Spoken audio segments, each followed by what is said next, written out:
Welcome to ETV prime.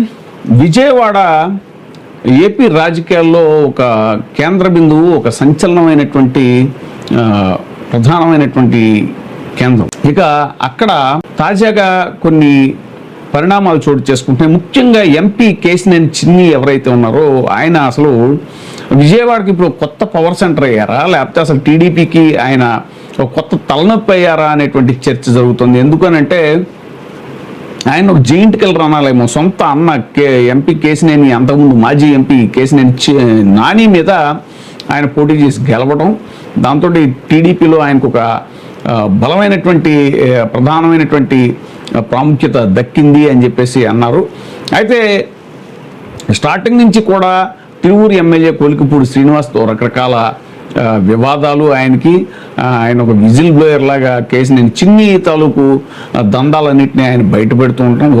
మరోవైపు BJP MLA అయినటువంటి సుజనా చౌదరి ఆయన కూడా ఎంపీ కేశినేని చిన్ని తీరు పట్ల కొంచెం గుర్రుగా ఉండటం. ఇంకా స్థానికంగా ఉన్నటువంటి మన వైసీపీకి సంబంధించినటువంటి నాయకులు ఎవరైతే ఉన్నారో దేవినేని అవినాష్ కానీ, మల్లాది విష్ణు కానీ, ఇంకా ముండితో జగన్మోహన్ రావు కానీ వీళ్ళు చాలా యాక్టివ్గా ఆ ప్రాంతాల్లో ఏమాత్రం అవకాశం దొరికినా పట్టు సాధించాలి, వైసీపీకి పట్టు తీసుకురావాలి అనేటువంటి ఒక కార్యాచరణతో ముందుకెళ్తున్నటువంటి పరిస్థితులు. అసలు ఎంపీ కేశినేని చిన్ని రకరకాల వివాదాల చుట్టూ ఇప్పుడు ఆయన పేరు నడుస్తుంది.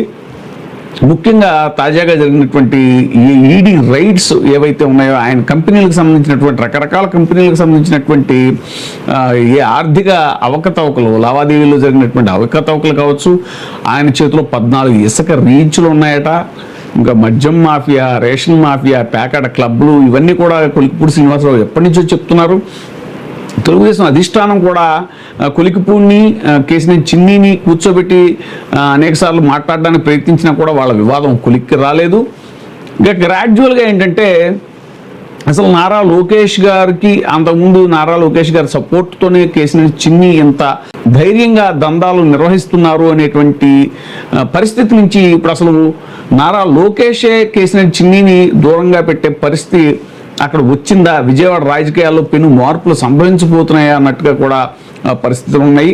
కారణం ఏంటంటే కేశినేని చిన్ని కూడా అధిష్టానాన్ని పెద్దగా లెక్క చేయకుండా ముందుకు వెళుతున్నారా అనేటువంటి పరిస్థితి కూడా ఉంది. ఎందుకంటే ఆయన కొన్ని నామినేటెడ్ పదవులు రికమెండ్ చేశారట, వాటిని అధిష్టానం కన్సిడరేషన్లోకి తీసుకోలేదు అనేటువంటిది. ఇంకోటి ఏంటంటే పివి సునీల్ కుమార్ ఎవరైతే ఉన్నారో ఆయనతోటి చూస్తూనే ఉన్నాం మనం. పివి సునీల్ కుమార్ ఎంత వివాదాస్పదమైనటువంటి వ్యక్తిగా ఇప్పుడు ఉన్నారో, ఎందుకంటే రఘురామకృష్ణరాజు విషయంలో కానీ ఇంకా రకరకాలుగా అతనితో క్లోజ్గా ఉంటున్నారు చిన్ని అనేటువంటిది. తర్వాత తులసిబాబు ఎవరైతే ఉన్నారో రఘురామకృష్ణరాజు కొట్టిన కానిస్టేబుల్ కానిస్టేబుల్ మన డిపార్ట్మెంట్కి సంబంధించిన వ్యక్తి, ఆయనతో క్లోజ్గా ఉంటున్నారని, ఇంకా ఇలా రకరకాలు ఇవి కాక ఇంకా అనేక రకాలైనటువంటి ఆంధ్ర క్రికెట్ అసోసియేషన్లో జరిగినటువంటి అవకతవకలు, ఇలా అనేక రకాల కారణాలతోటి కేశినేని చిన్ని ఇప్పుడు అసలు టీడీపీకి భవిష్యత్తులో తలనొప్పిగా ఉన్నారా ఏంటా, ఆయన యొక్క భవిష్యత్తు ఎలా ఉంటుంది, పార్టీలో ఆయన మీద ఏ రకమైన